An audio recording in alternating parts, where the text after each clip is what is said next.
Hi, and welcome. You're listening to the X22 Report. My name is Dave, and this is episode 1525A, and today's date is March 19th, 2018, and the title of the episode is Trump's Policies Are Pushing the Fed to Break the System. Let's get into the economic collapse financial news. Now, we have a major battle going on between the Trump administration and the central banking system. And the central banking system right now, they are pushing their agenda and they're going to be raising rates. On the other hand, we have the Trump administration where they're having tax cuts, they're pushing tariffs, where the central bankers are out there screaming about trade wars. Other countries are talking about trade wars. Those who are completely against this are talking about trade wars. And we can see phase 2 of his tax cuts are coming into place. And what is happening here is the move that Trump is making right now is to basically break the Fed and make them make a move which would bring down the economy. Now, on the Fed, on the other hand, what they are doing is they are slowly raising the interest rates, trying to bring down the economy in a natural-looking way, so it's not blamed on them, it's blamed on Trump's policies. This is what is happening right now. Normally, what the central bank likes to do is they like to have some type of an event where they can blame all of this on that event. Sometimes, or most of the time, it is some type of war where there's an attack and they can say, look, the economy's not doing well because of that. Now, if Clinton was president, I believe we would be heading down that track. With Obama, we were heading down that track, but things have definitely changed. Actually, everything has changed, and things are moving in different directions. Now, what's very interesting is DeMartino Booth was out there, and she was saying the following.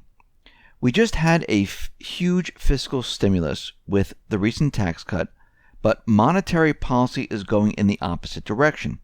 Eventually, she said, we're going to have one of those moments where the Fed overshoots and they've moved too far, too fast. I believe this is what Trump is trying to get them to do. Now, of course, we don't know when this is going to be. We don't know how it's going to be. But all we know is that by the Fed raising their rates, and as they continually raise their rates, with the tax cuts, with the tariffs, Trump is hoping that it breaks the market and brings down the system. Now, he's going to try to gain the narrative on the entire situation and make a case where we need to go and audit the Fed. We need to understand what they are doing to the country's economy. And the only way to do this is to pass a bill. And this is why Rand Paul has the audit the Fed bill. Now, his father tried this many, many times, and if this fails, I don't think Rand Paul's going to give up. I think he's going to try once again. We need to understand is that we have a huge amount of debt in this country. We're on track for a $1 trillion deficit in 2019. At the same time, China and others are buying fewer treasuries. I mean, think of the scenario right now. If the rates continually move up, well, we won't be able to pay back the interest on the debt or the debt itself. And what that means is we're heading towards some type of default. And if you look at every time we had some type of recession or depression, we can see from the Financial Sense Funds Risk Neutral Index that we get to a point where all of a sudden the Fed is relatively loose and then they have to tighten. We're in the loose area, actually in the middle of it, which tells me that we don't have that much longer to go. Maybe a couple of months or a year or 2 or 3 until the system starts to fall apart. I don't think the Trump administration, those patriots working on what is happening here, want to wait that long. What they want to do is they want to speed up the process. They want to do this because they need to transition us out of the central banking system. And we can see at this point, this is where we are headed. This is the plan. And eventually the plan is to get rid of the central banking system, to get rid of the Fed, hopefully to get rid of taxes, income taxes, and maybe even move further than that. Now, this is a long shot. This is what they're planning to do. There's no reason to have a central banking system. We know that gold has been suppressed, manipulated to keep the central banking system looking fantastic. If we remove the manipulation, if we remove the suppression of gold and silver, and let the markets just be free, we would see how bad the economy is right now. We would see gold move up dramatically, which is an indicator letting us know how bad fiat currency is. This is why they've been controlling gold since 1975. There's a reason why they do all of this. It's not because, let's just have a paper market. They do it for a specific reason, to keep everyone in the dark. And of course, as they use this manipulation all throughout the years, those people who are born in the 80s, then in the 90s, then in 2000, they all think this is normal. This is the way it's supposed to run. But it's not. The central bankers made it seem that way. And those who are being born into the system have no knowledge that it's not supposed to be this way. Everyone believes we should be living on debt, that you should have a credit card. The value of the dollar continually decreases. We always see inflation. This is a central banker's economy. This is their world. This is what they created and made you believe that this is what is supposed to be. But it's not. There was a time where this didn't exist. And we need to remember something very important here. It's not just the economy. It's everything that is going on right now. It's what's happening out in the Middle East with the petrodollar, where countries now are asking the U.S. to leave that area. And the petrodollar most likely will no longer exist. We see China dumping treasuries. We see China right now hoarding a huge amount of gold. Russia is doing the same. We see the Belt and Road. We see the manufacturing has been all moved out to China. We see what is happening within government here in the United States, where there are people being fired left and right. There is a lot happening all at once. So everything is tied in to everything else. And if we look at, and we step back and we look at all of this, we can see what is responsible for all this. And this is the central banking system. The central banking system is set up to create corruption. It's set up to create wars. It's set up to create debt and to put governments into debt. It's set up to control the individual person. It's set up to control what is happening around the world. And it does push governments to create certain laws. The central bank is where we all should be looking. And of course, what they do is they make you look someplace else. They make you fight amongst each other.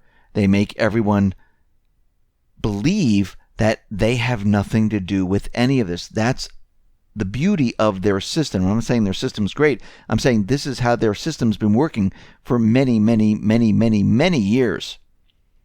And right now, because of the internet, because of everything else, people are waking up to what the central banking system has done. And people are starting to realize, because of cryptocurrencies, that we don't really need the central bank. There's no reason for it. I mean, they can create currency. It's not mined. It doesn't take extra power. It doesn't take time to create the currency. Their currency is just push a button and there it is. Poof. It just appears. Yes, cryptocurrency, same thing, but it takes a lot of energy and it takes a lot of time to create the cryptocurrency. Completely different. And we see that the central banking system, they are a private company. Everything they're doing is hidden in secrecy compared to cryptocurrency, which is out in the open. You know what's going on. First of all, there's no one centralized individual working this. It's spread out in all different areas. The coins are created by many individuals. It's not set by one government, by one group. This is very, very different. This is why they continually push the idea that cryptocurrencies are not currency. They're not good to hold. They're used by criminals. They're used by terrorists. Think about when the fiat system came online back in 1971. They created the paper market, like we said before. They demonized gold and silver. They said it was a barbarous relic. And they told people you didn't have to hold it. What are they doing in cryptocurrency right now? Seems like the same exact thing. Now they're doing it with gold and silver, and they're doing it with cryptocurrency. They created a paper market. They're telling you there's no reason to have cryptocurrencies. It's not really a currency. Criminals use it. It's volatile. You're better off with our fiat system. They're doing the same exact thing. Look at their patterns. This should tell you something. This should tell you that gold and silver, great to hold. Cryptocurrency, great to hold. Because when their system comes down, guess what? You're going to have cryptocurrency and gold, and that is what is going to be used. That is going to maintain your wealth. Here's a fun fact. If you go back in time, and you go back to 1914, where gold was about $20 an ounce, and you wanted to purchase a home, which was about $3,500, you needed 175 ounces of gold to purchase that $3,500 house. That was the average price back then. Today's gold is around $1,300. That's the manipulated price. If you wanted to go and purchase that house, you need the same 175 ounces of gold, because the average price of a house today is between like $225,000 and $250,000.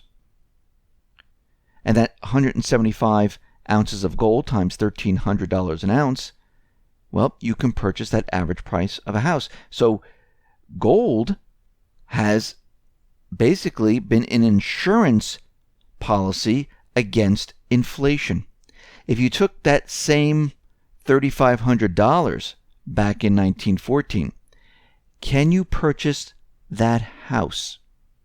No, you can't. So the fundamentals for precious metals, they're still the same. Nothing's changed. What has changed? The fiat currency. It has lost its value. You can't take the $3,500 and purchase that same exact home, because that home is now worth $225,000. That's because you need a lot more dollars to pay for that same exact house, because the dollar has lost its value. Gold hasn't. It's maintained its value, and that's with the manipulated price. If it's unmanipulated, maybe the gold is worth $5,000 an ounce, $10,000 an ounce. But let's go with the manipulation. Still, everything is held where it's supposed to be. And you can see that whatever the central bankers are telling you is completely wrong. The same thing goes with cryptocurrency. So what is happening right now is the two sides are battling this whole thing out. And both of them are going to try to capture the narrative and make sure they can control what is happening so they can blame each other. And this is how this whole thing's playing out. And I don't think this is going to go on for 8-9 years.